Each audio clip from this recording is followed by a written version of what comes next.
Fala galera, Pedro Henrique falando aqui do canal do CPO Tecnologia.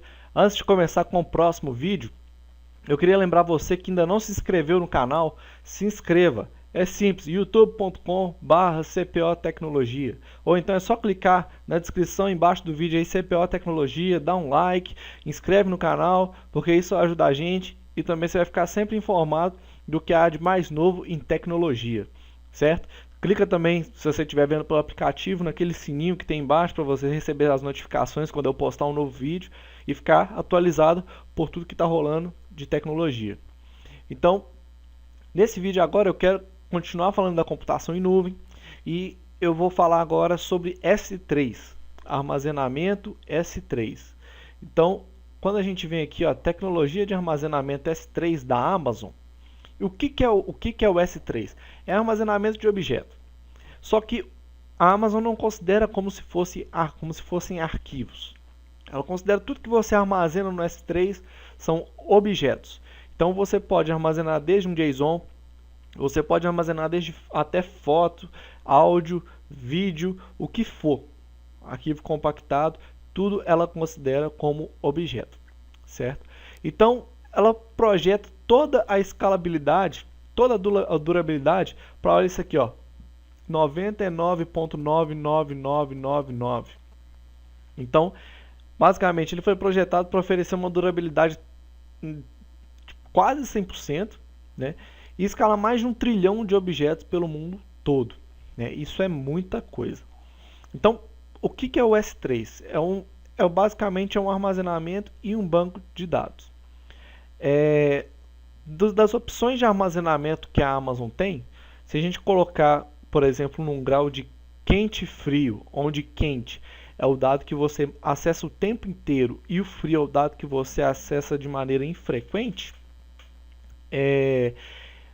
o S3 está no morno para o quente, certo? A gente tem uma curva assim de acesso, de escrita, ela está no meio termo, no meio mais para dar mais acesso mais rápido e escrita um pouco mais demorado. Então, quando a gente vai ver, por exemplo, quando a gente vai fazer um upload, a gente vai fazer um upload, por exemplo, a 100K. O upload não é tão grande, a banda de upload não é tão grande. Mas em compensação, a banda de download ela é muito satisfatória. E chega de teoria, né? Antes eu queria só lembrar da definição de preço.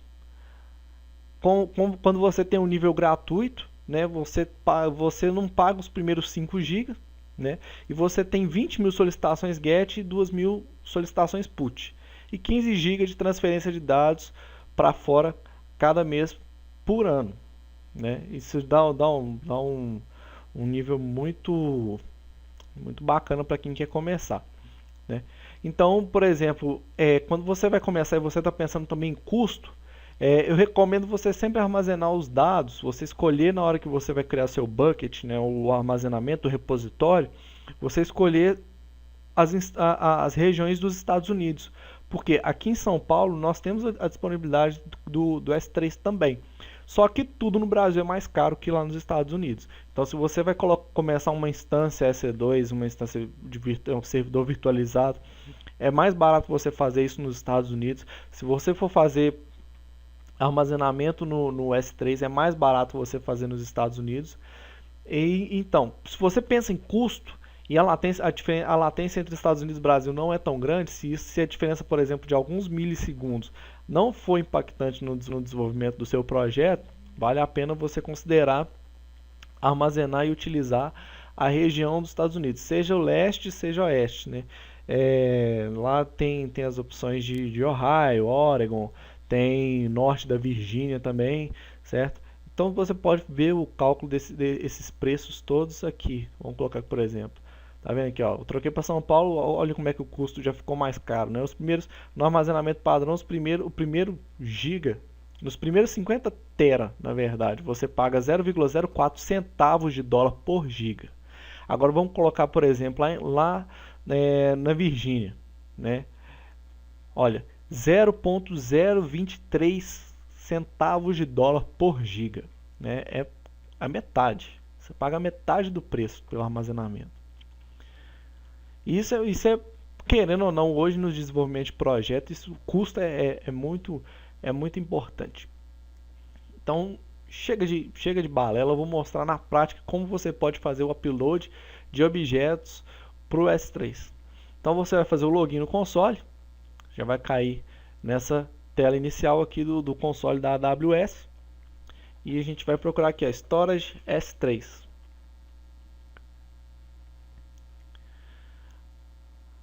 A região que eu uso, normalmente eu uso a região norte da Virgínia. Por quê? Todos os recursos lançados na Amazon primeiro caem no norte da Virgínia. Então se você for que nem eu, que é fominha por lançamento, testar beta, essas coisas assim, é bom você pensar em utilizar o norte da Virgínia, porque todos os recursos novos caem primeiro lá no norte da Virgínia. Então vamos lá. Quando a gente entra no painel da S3 aqui, a gente já nota que aqui em cima mostra global. Porque apesar de você, na hora que você vai criar o bucket, você escolher a região, os dados ficam armazenados de forma global. Certo? Fica disponível com uma latência muito baixa a nível global. Certo? Então aqui a gente tem os buckets criados, que são os repositórios onde você vai armazenar seus arquivos, né? E eu vou criar um bucket. Só mostrar para vocês aqui essa questão daqui de cima. Olha aqui, a minha região que eu gosto mais de mexer é no norte da Virgínia, mas aqui você pode escolher qual região do mundo você vai estar trabalhando. Exceto, aqui aparecem todas as regiões exceto a China, porque a China ela tem um nível de requisito maior para você levantar serviço lá, então isso não fica disponível para acesso tão simples assim. Para você acessar na China, se eu não me engano, você tem que entrar em cn.aws.com. Vamos ver aqui, AWS CN.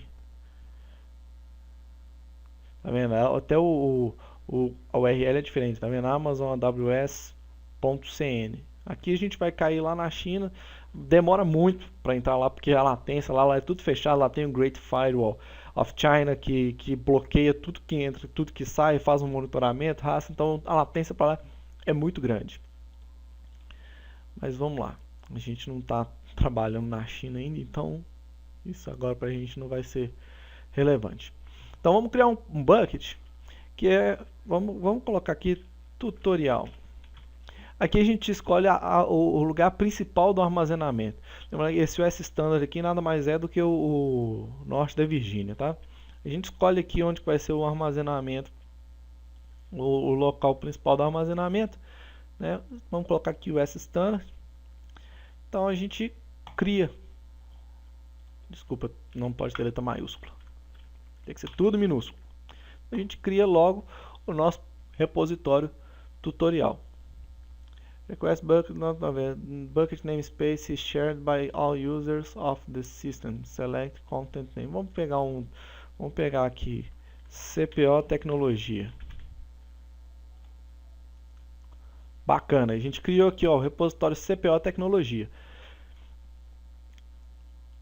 Vamos ver um outro interessante aqui. CPO Tecnologia 2. Vou escolher a região dos Estados Unidos também. Aí aqui a gente tem algumas informações que não necessariamente você precisa preencher. Qual que é o bucket de alvo, né? Se você quer marcar um log, se você quer fazer um log de tudo que está acontecendo no seu bucket.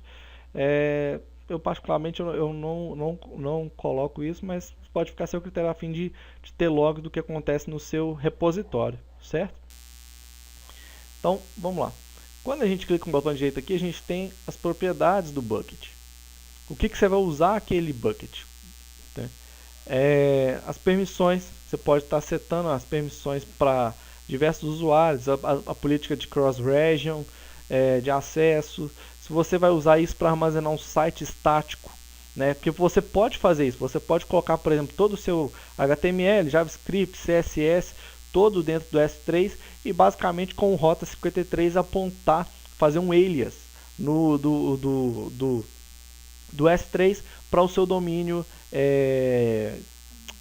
amigável, né? Então, por exemplo, se você fizer lá um pedro.com.br, né, basicamente você pega, coloca esse pedro.com.br no Rota 53 No Rota 53 você aponta o alias para o repositório que você está fazendo aqui. Então aí você marca aqui Enable Web Site Hosting e já vai estar vinculado o seu site estático. Site dinâmico, PHP, Java, não rola.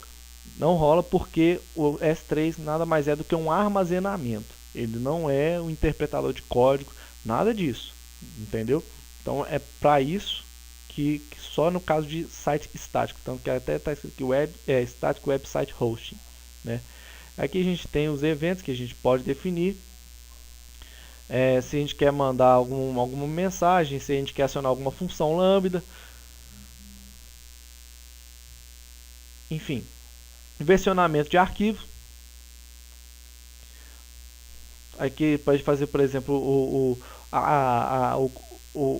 como é que eu vou falar?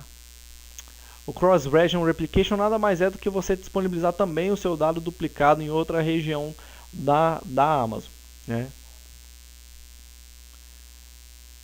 E gerenciamento de armazenamento, aceleração de transferência, e enfim, tem muitas opções aqui no painel, mas o que interessa para a gente é como utilizar de uma forma geral. Claro que tem muitos outros detalhes aqui que precisa de mais estudo.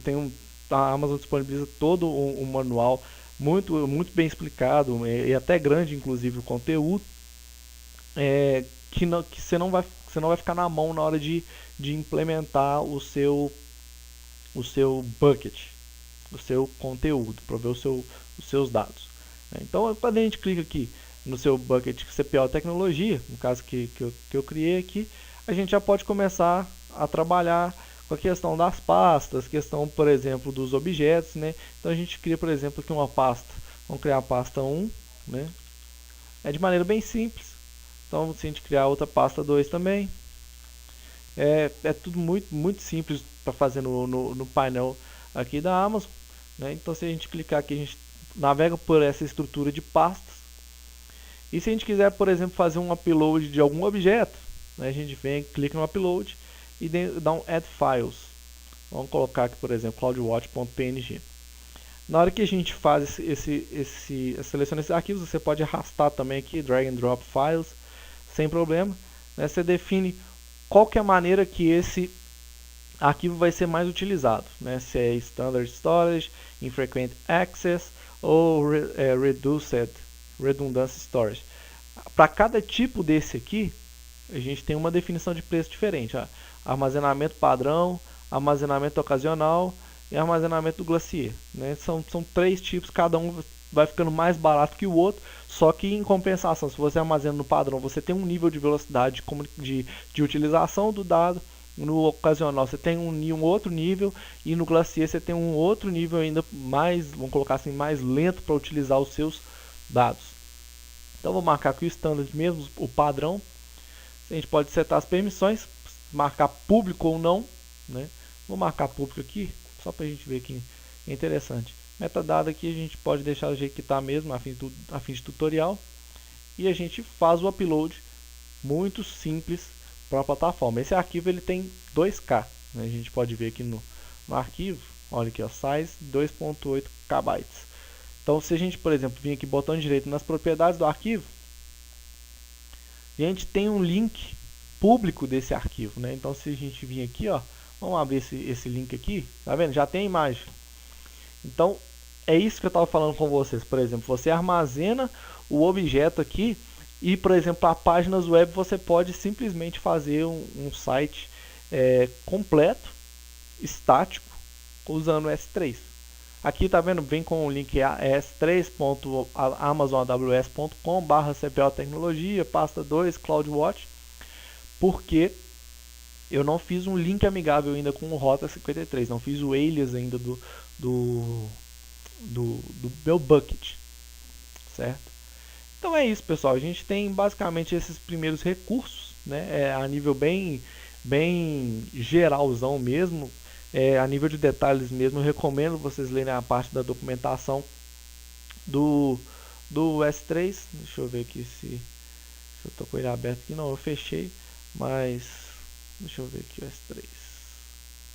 A parte da documentação Tá vendo aqui, ó, documentação. Tem tudo explicadinho aqui, desde os conceitos básicos, como integrar nos SDKs. A Amazon provê um Developer Guide. Tá vendo aqui, ó, de guia do desenvolvedor. Tem PDF, HTML. Se você, na hora que você precisar implementar no seu desenvolvimento, você já tem os SDKs nas linguagens mais utilizadas, Objective-C, Android, Java, Node.js, enfim, PHP. Você tem essa flexibilidade de implementação com o SDK da Amazon. E mais detalhadamente eu recomendo vocês a lerem esse guia de referência aqui, certo? Mais uma vez eu peço a vocês que se não curtiram o canal ainda, que curtam, dê um like no vídeo. Se tiverem sugestões para dar, coloca nos comentários aí que eu vou estar lendo. E eu estou compartilhando esse conteúdo com vocês basicamente para a gente fazer crescer a comunidade, certo? Porque é tendência hoje a gente está trabalhando com computação em nuvem. Há um tempo atrás, computação em nuvem era só teoria mesmo. Muitos falavam computação em nuvem, sistema operacional em nuvem e tal. A gente está vendo que está mudando um pouquinho o conceito da computação em nuvem.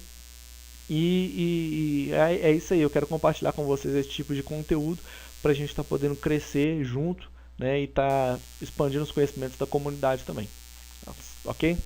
O Pedro falou com vocês agora e até logo, pessoal.